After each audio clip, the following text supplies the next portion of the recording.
Okay, hello and welcome. If we could go to slide 2, as Raul just mentioned, we're going to be talking today about decision making when you're starting to think about going to college, as you can see. So that's chapter 1. Chapter 2 is going to be, and that will be next week, when we talk very specifically about many of the different choices you will have as you think about how to get enough money to pay for college. So there'll be a lot of detail then about the funding and the payment of college. After those 2 sessions, there are going to be 2 more sessions as part of this group of presentations. So you'll hear about trade schools the following week, chapter 3, and finally continuing education, chapter 4, that 4th and final week. So there's a lot of material to cover. Let's get to the big first question, which is, should you go to college? Now, college can be a very good idea, but college is also very expensive. So the way to think about whether college is worth it is, first of all, you need to graduate. College can be the road to a good job, but you really have to graduate because most employers, most jobs, at least in this country, if they say they'd like somebody with a college degree, they mean it. And if you don't have the degree, you don't qualify.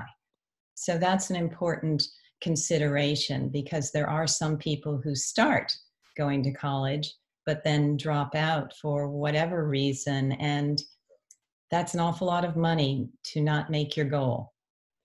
The second factor to think about is how much debt you'll need and whether you'll be able to pay it back. College may not be worth the cost if you end up with way too much debt. And we'll get into the detail about how do you know what is too much next week. But something that's important to think about is that level of debt and whether you'll be able to pay it back. Because at some point, there are some people who have to spend not just years, but tens of years to repay the debt, if at all. And it's also, think about college as being worth it if you have a goal and you know that goal. So many people want a better job, and this is why they want to go to college. That makes sense, and we've already referred to that. And we'll talk a little bit more about thinking about goals and getting a job in a minute. But there are other reasons to go to college. One of them is, let's call it personal growth. Maybe you have a fairly good job, but you'd like to know more about the world. You'd like to be a better citizen. You'd like to participate more in the world that you live in. And college offers you a much bigger perspective than maybe that you have had through your own life's learning. And then finally, college is certainly a learning opportunity. There are some people who love to learn. Let's face it. They loved going to school. They love going to college. And they will go back and get another degree, even if they have one to begin with. It's a type of lifelong learning. It can be expensive, but it's certainly a way to think about the value of college. It's not always about the money, but certainly we will focus mostly on that money part. Okay, if we could go on, please. Anne? Okay, welcome everyone. So why on earth would college actually be worth the money? Because it is usually quite a lot of money. So the first and most obvious thing is that college degrees help you to get higher pay in your job. And we're going to give you some examples of that a little bit later of exactly how much more you can earn on an average with a college degree. College degrees also help you to get and keep steadier employment. So this means that you are likely to have a job that is more of a long-term job. You're not as likely to be, in and out of jobs. It's likely to be a job that you keep for quite a few years. Unemployment is lower in jobs that ask for that college degree, and unemployment is higher in jobs that don't have a college degree.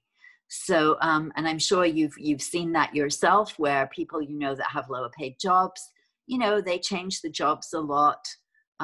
People with better jobs, it tends to be that they keep that job for a long while, and they maybe only move on to some kind of promotion. Also, jobs with college degrees almost always have much better benefits. And these benefits are things that are extra to your pay that you want to have. Some examples of benefits are healthcare. Some jobs give you really quite good healthcare, which, in this day and age, that's a really big plus for anybody in a job. And sometimes it's not only healthcare for you, but healthcare, for your wife or your children and so on. So that can be a really great benefit. You also may get paid time off. So vacations, holidays, and even paid sick time. And there can be some other benefits too. So, that can be a really good thing, especially with healthcare these days. That's an important thing for you to think about, okay? Not only your pay, but also your benefits. So higher pay, we're just giving you some examples here just to show you. And I have to stress, this is average. So this is the average salaries for different education levels. And again, it is only average. You may know people who earn more or less than these figures, but it is an average. So people with a high school diploma or their GED, the average that they earn is $35,300 per year. If they have an associate's degree, and we'll talk more about this later, but an associate's degree is essentially a degree that you get in just 2 years. So this 2-year degree, the average pay is $41,500 per year. So quite a jump there. And then a bachelor's degree, this is the 4-year course. And this, the average salary is a whopping $59,100 per year. So you'll see there quite a jump even over the associate's degree as this bachelor's degree. So your average pay will definitely be worth it if you are thinking about a college degree and you get this higher pay. Now, salary does depend, of course, on the kind of job, and some jobs definitely will get higher salaries. For example, jobs in engineering, technology, science, or math tend to have somewhat of a higher pay than, for example, some jobs in what we will call with degrees where you've studied something called the liberal arts, which is things like English or history, meaning English literature, not the English language, or history, or some of those jobs which are perhaps less specific. So next slide, please. So you also will get better employment. There is much lower, again, average unemployment for different education levels. So with a high school diploma or your GED, the average unemployment rate is about 5.5%, 5.4%. With this associate's degree, which is the 2-year degree, it's about 3.8%. And with a bachelor's degree, the 4-year degree, it's less than 3%. It's only about 2.8%. So what this slide tells us is that you have a much better chance of not ending up unemployed if you have that bachelor's degree, okay? And I have to say here, this year has been a little bit unusual because of COVID. The economy has really had a bit of a downturn. It has not been such a good economy the past few months. So things have been a little bit unusual this year, but in general, there is definitely lower unemployment among people with better education. Okay, so now back to Bob. Okay, so now let's ask a few questions about where to start. And the first place to start is by thinking about that job that you want. You're going to need to decide on the type of degree to go to college, but start with the job you want. Perhaps you're interested in healthcare or business or education or maybe one of the sciences. That starts to give you an idea of which way to go. Now, if you think a 2-year degree might make more sense, for now anyway, an associate's degree, some of those jobs might be related to, for example, being an assistant, whether it's to a physical therapist, that's the person who's going to help when you're injured and you need help learning how to use your arm or your leg because it's been injured. These people have specific training to know how to handle those health problems. Assistant with dealing with radiation equipment, the X-ray machines and so forth. That's another healthcare job. Moving away from healthcare, a legal assistant, in other words, somebody who assists a lawyer in his or her work. Those would be examples of jobs that you could get with an associate's degree. There are many, many others. We're just trying to give you a few examples to get your thinking going. For a bachelor's degree, and as Anne mentioned, this would be the longer 4 years. Usually it takes a full 4 years to get through the program, and that's studying full time. Some of those job examples would be an engineer, and there are lots of different types of engineers. So you'd need to think back, okay, what kind of engineer? Operations managers, think of all those companies who produce all those goods. Well, they need people to help run those factories, to help run the systems that know how to bill. There are many, many different types of operations managers.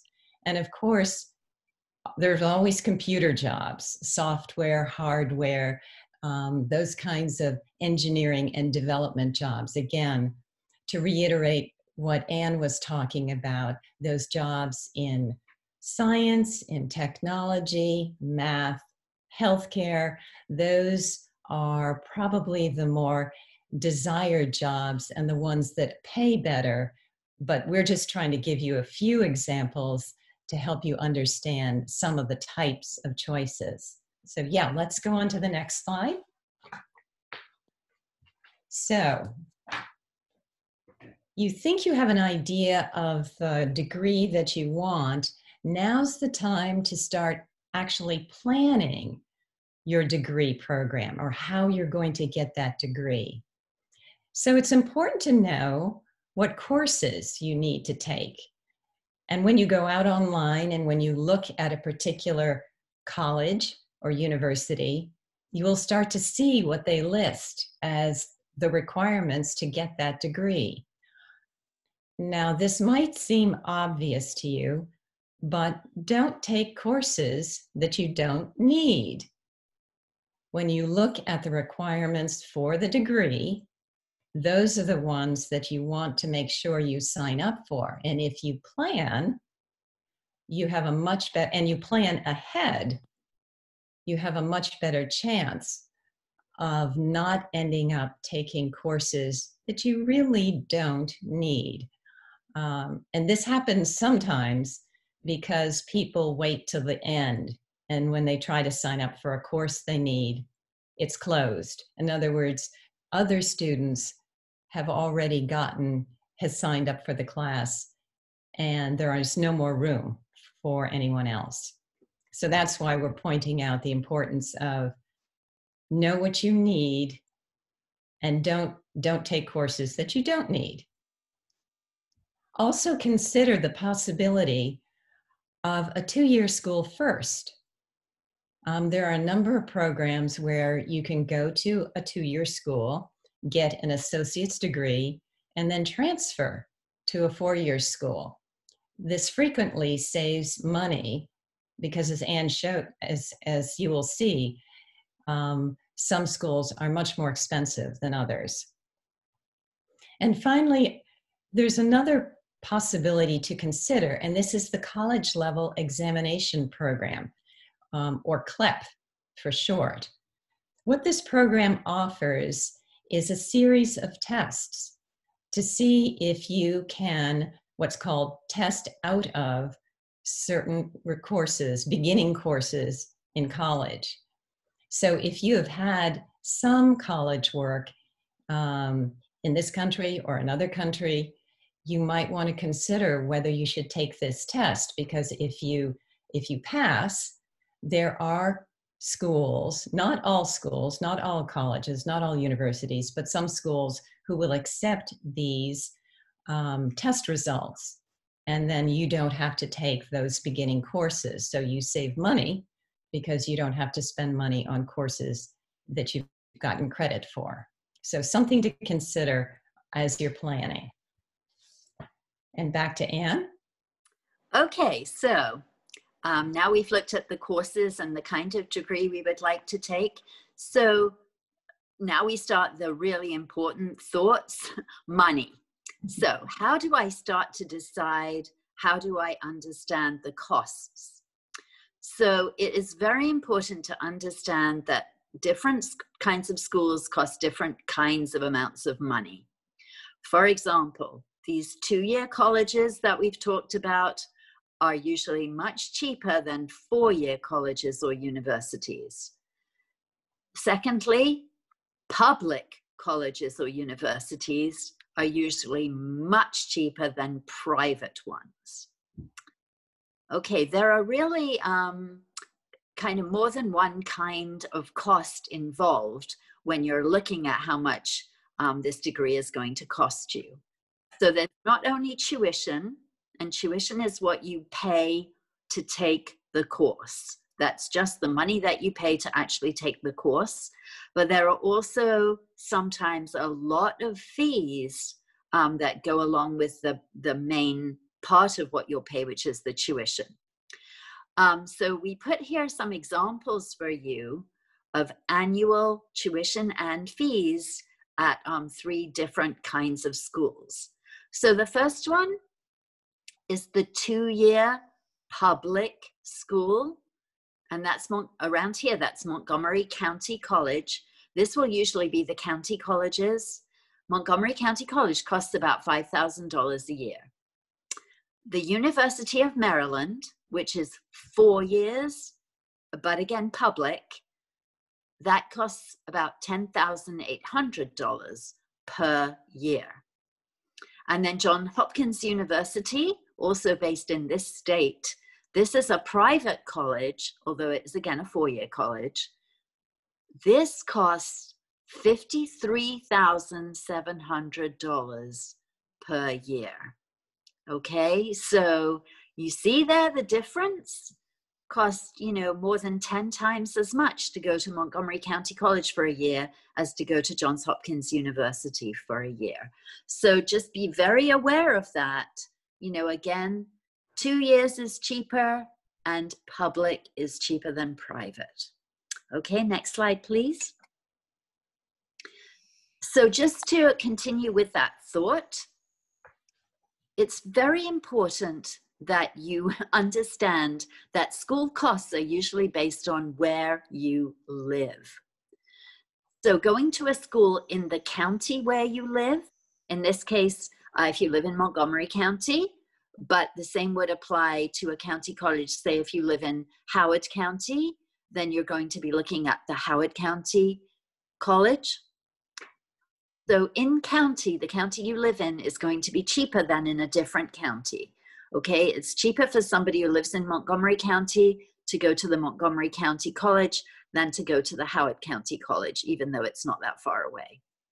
And also, going to a college in the state in which you live is going to be cheaper than than going to an out-of-state college. Okay, so again, if you live in Maryland, look at the Maryland ones first. They're going to be cheaper.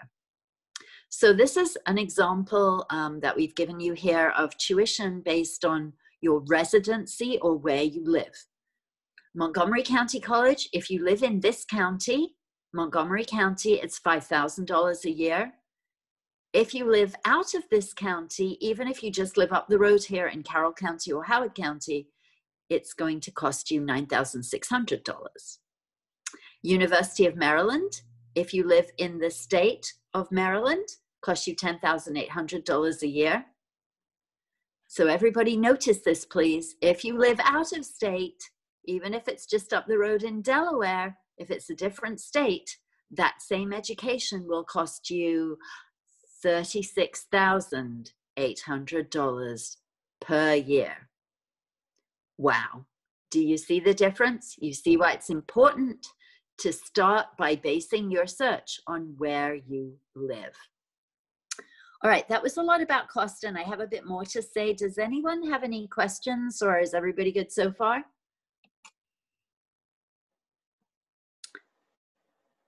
Okay, we'll press on a little bit, and please feel free to, put questions in the chat box, or you can hold your questions till the end. So the next slide again. So you're going to be comparing the costs at the different schools that you're interested in. Now, this is a very important point that you need to understand. Some schools have what looks like a lower tuition or money that you pay for your courses, but actually it has much higher fees. And sometimes it's the other way around. The tuition may look high, but it includes a lot of those fees. So, even though sometimes it looks like the tuition is higher, it may not really be a higher overall cost because there may not be so many fees. Okay, so don't forget, you must look at the tuition and the fees. And as an example of some of these fees, you may have to pay a separate fee for the facilities. That can be something like maybe the use of the library. You may have to pay extra for technology. That means, for example, computer access on campus. You may have to pay for parking. And if you have to pay for parking every day, that can add up. And even if you're off campus, you may have to pay for something like a shuttle service or a bus service to get you to campus every day. And there are many, many other fees. So again, just be very, very careful of those, because usually these fees are not optional. You do have to pay them. There are a few you may not have to pay, like parking, but oftentimes things like facilities and technology, you do have to pay for. Okay, so on to the next slide. One more slide about the cost. So check out and compare different schools, and on each school's website, you will usually find something called the net price calculator. This helps you to figure out how much you are actually going to pay for school, that particular school.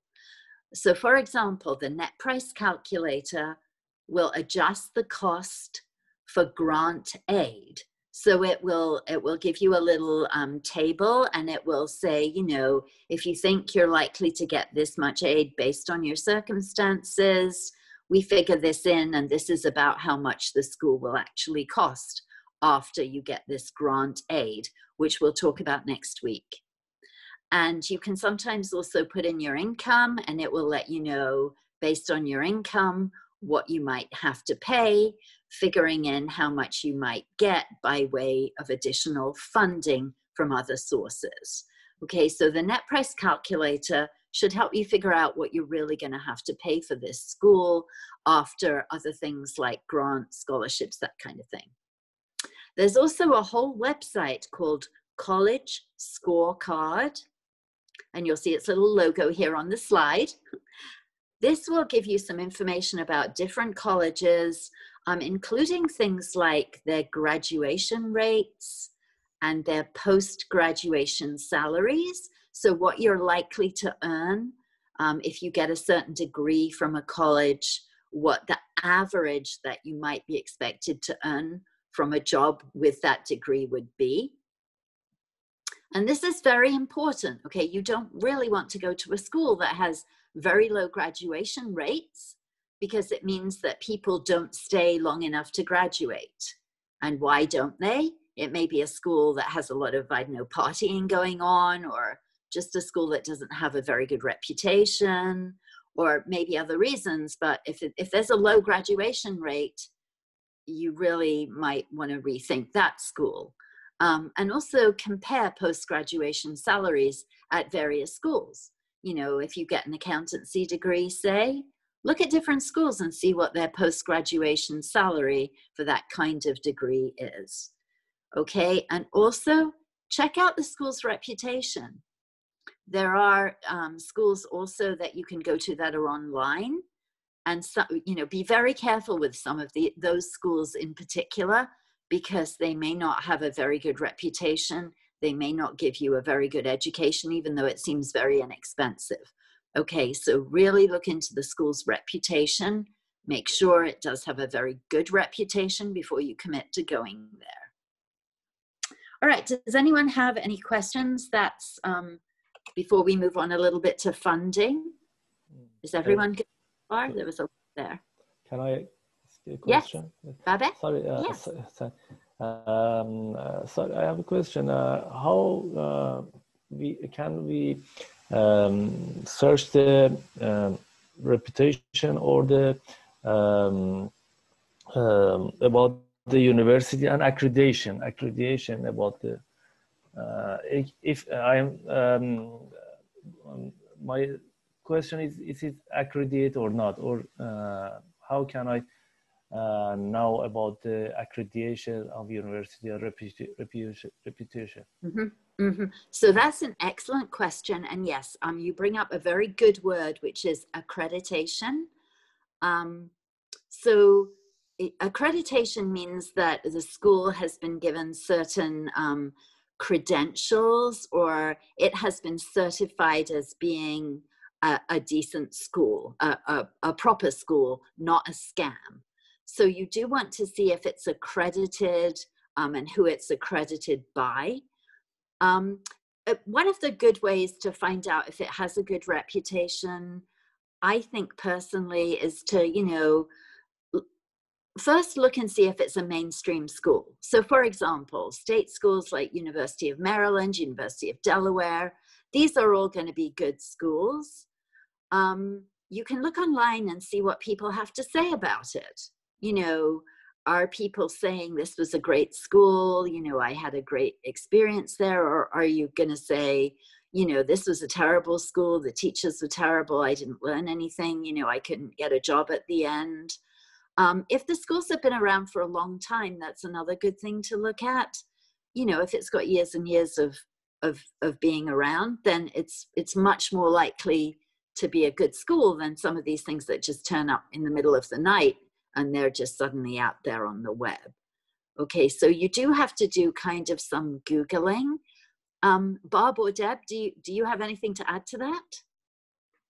Well, I think it would be a good idea to start with that website, College Scorecard, because that particular website is trying to put together a summary for a lot of different colleges, and you know, start with that. And what I have discovered too is it's amazing what you can learn if you go out and Google best 2-year colleges in Maryland, just as a way to start.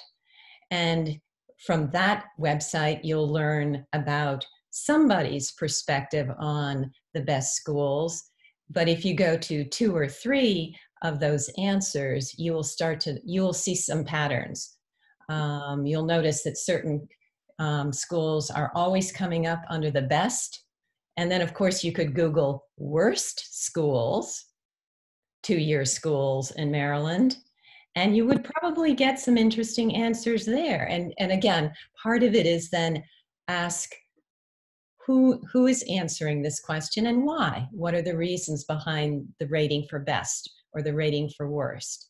But those would be, there's quite a bit of information online. Start with the general, like college scorecard, and then you can start to dig based on what you read at the summary level.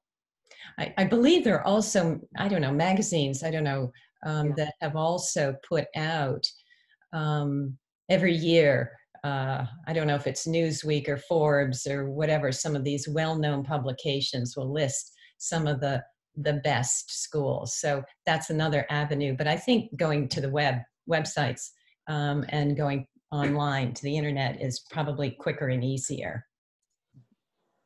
So one more thing is, if you're considering college for your children instead of for yourself, and they're in high school, there are counselors in the high school that can help as well. Good point. Mm-hmm. All right, thank you for the question, Babek. That was a good question. So did we answer your question? Yes, thank you. Thank you so much. All right, you're welcome. All right, back to Bob. Okay, so I'm just going to touch a little bit on the next part of this topic, funding, because we'll be doing a lot of work on discussion about funding next week. But this is usually a big topic of concern and conversation, which is, how do I get the money to go to a 2-year college, a 4-year college, besides any savings that I might have? So I suppose you could start there. But the three principal ways, the three major ways that people use to fund college are grants, scholarships, and student loans. Now, grants and scholarships are similar in that in both cases, if you get a grant, if you get a scholarship, this is money that you will not have to pay back. Where you get the money is, grants are usually coming from the government and possibly the college itself. Scholarships tend to come from companies, community organizations, sometimes even individual people. So they're coming from different sources, but the money doesn't need to be paid back. And we'll get into a lot of detail next week. Student loans, on the other hand, are exactly that. They are loans, which means the money will need to be paid back. There are two big distinctions in student loans. Some are coming from government organizations, and then some are coming from private lending organizations, whether it's banks or other lenders that specialize in student loans. And again, we'll get into that detail and next week, but we wanted to set the stage for you with just a little bit of sense of where do most people get the money to go to college. And with that, let's wrap up a little bit. So today we've been talking about the decision about actually going to college, whether it's really worth the money, because it is a lot of money.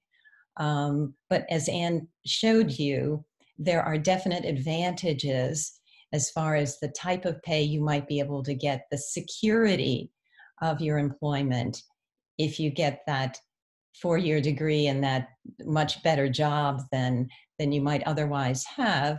And we also started to talk a little bit about the type of degree, how to think about the type of degree, some of the basic choices around cost. And then finally, we just touched on how to think about funding.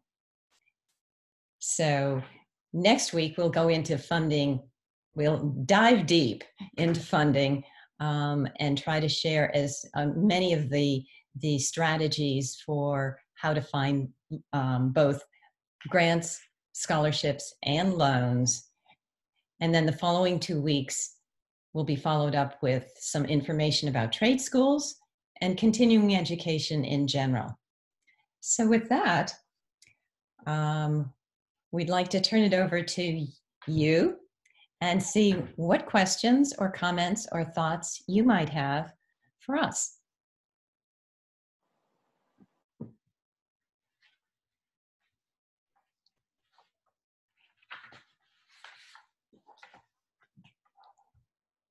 Are you comfortable on understanding the basics and the basic choices for two-year colleges, four-year colleges, in county, in state? If we're good with that, then those are important concepts. And